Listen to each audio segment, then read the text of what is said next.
right where you are right in this moment is exactly where you were meant to be.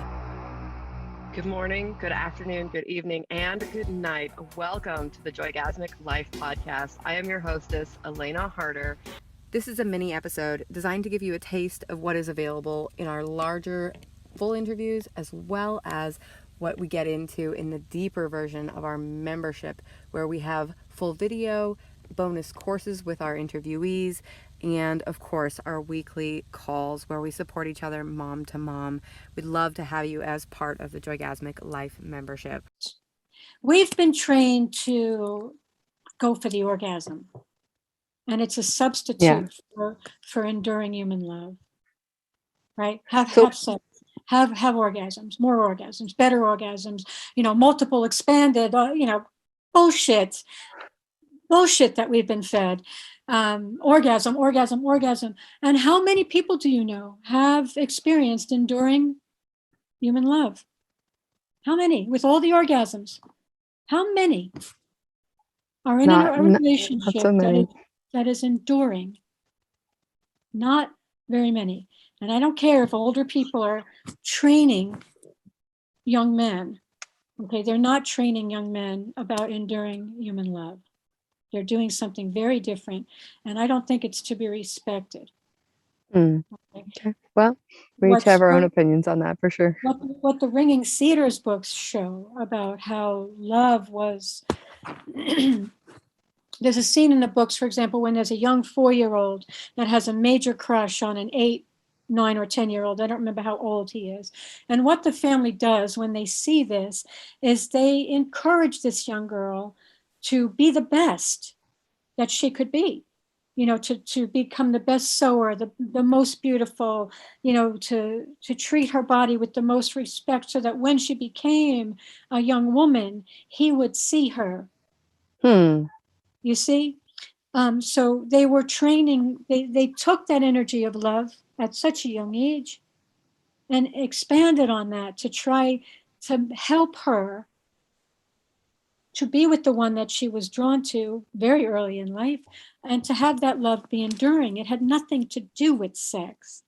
Zippo. It's like utilizing that love energy and that creative life force energy to improve self. So then to be like radiant and potentially attract or connect with that later. So I'm curious about your thoughts. So the purpose of intimacy then, only the creation of life, like and then what do we do with the other 9 months a year, right? Like are we then not engaged in intimacy, or are we engaged in intimacy that is heart to heart based and maybe less physical or less pleasure seeking, but more connection focused? I'd love to hear your thoughts on that. I would say it would be more love focused. So what we have been conditioned to think is that sex is love. It's the expression of love. As we both know, that is not always the case. In many cases, that is not the case. So sex is not love. What I perceive as love is something you mentioned earlier, a feeling of safety, common goals for the future, a common spiritual path, affection, tenderness, kindness, doing things together, growing gardens, creating that space of love, for your family. And, as a woman, baking things for your beloved. I mean, these are forms of love, of kindness, of intimacy, that is not sex-based or pleasure-focused.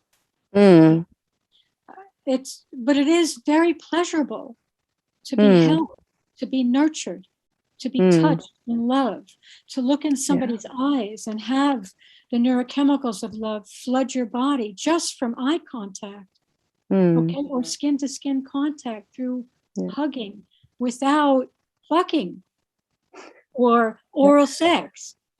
For sure. So just getting back to that, the sort of the pleasure and getting off bit, and what I heard you say in there really clearly is that what you see as the sort of the goal of that long-term committed relationship is really all those oxytocin based love experiences, to skin contact, nurturing eye contact, that connection, intimacy that involves caring for each other and being in that oxytocin versus sort of a more dopamine based pleasure cycle where we're going like, oh, I want,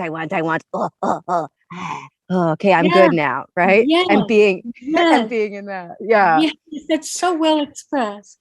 Yeah. Yes. Yeah. I remember encountering a couple who had done some blogging on the internet, and they said they'd given up ejaculation.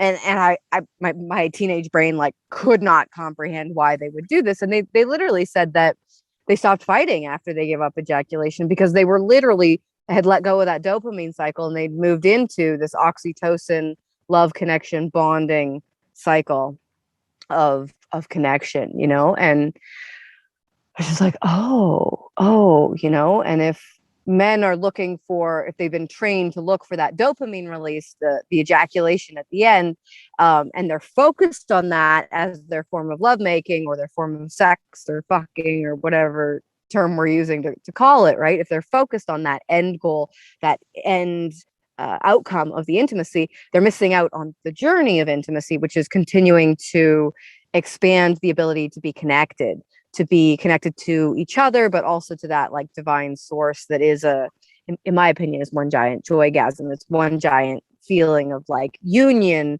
connection. There's some pleasure in there, but it's not not that funny face I made earlier, like not that kind of pleasure, but like like a purring cat kind of pleasure versus a ejaculating kind of pleasure.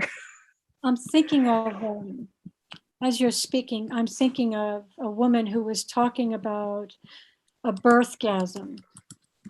Let me see if I could find this. So my sense of it is that the co-creation of the space of love will fundamentally support intimacy. And I think the height of human love is actually the creation of children and the birth of the child. The birth of a child that is conceived consciously in a space of love, gestated in that space of love, and birthed in that space of love. When that birth happens, there's something that happens. The neurochemicals of birth, which are designed to be totally filled with love, like a love that we'll never, ever experience any other way. Yeah. Then in that moment, those neurochemicals that are created in the first hour after birth, if it's uninterrupted, right, are so profound that it can bond that family together forever. Yeah. Because you can always refer back to that memory of the birth of your children. Yeah. Which is oxytocin in the extreme, like hundreds of times higher than at any other time in life, including in really great lovemaking. That's exactly right. And there was one woman that spoke here, which I'm going to read this. This is a quote. Sure. She says, the birthgasm, because obviously she experienced immense pleasure during birth. The birthgasm is much more total, much more complete. There is always a bit of longing left when I experience an orgasm with my partner. The birthgasm was absolute completion. I was everything. Everything was me. It is very spiritual. Yeah.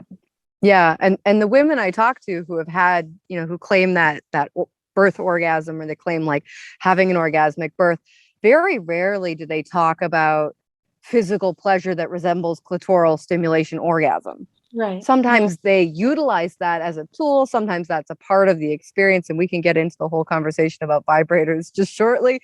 But very rarely do they talk about physical pleasure, like, oh, it felt so good, right? It's more this sensation of so satisfied, so fulfilled, so full of love, so connected to like something way bigger than me. And that's, it's like, there's a distinction there. And I think if a lot of women are looking to birth orgasm or orgasmic birth in the same way they look to a sexual orgasm, and all a lot of women know is clitoral climax, which is a radically different experience than, say, a cervical orgasm, which has more of that totality of like connection and unity consciousness built into it because of its connection to our vagus nerve system, I think. Yeah, it's hard for us to put it into words, especially if we've never experienced this kind of birth. You know, how can we articulate what these women have experienced? But I do think there's a profound spiritual element that we're missing, and that we're always going to be missing it if we're just having sex because we want to get off. So beautiful. I love all things vaginas and boobs and babies and birth and women. It's just like so magical, this like creative life force. There's so much more for you over in the Joygasmic Life membership. Become a bulletproof mom with us. Learn the tips and tricks and skills you need to recover from your postpartum mental health journey, and learn the tools of Joygasmic alchemy so you can have the kind of birth you've been dreaming of.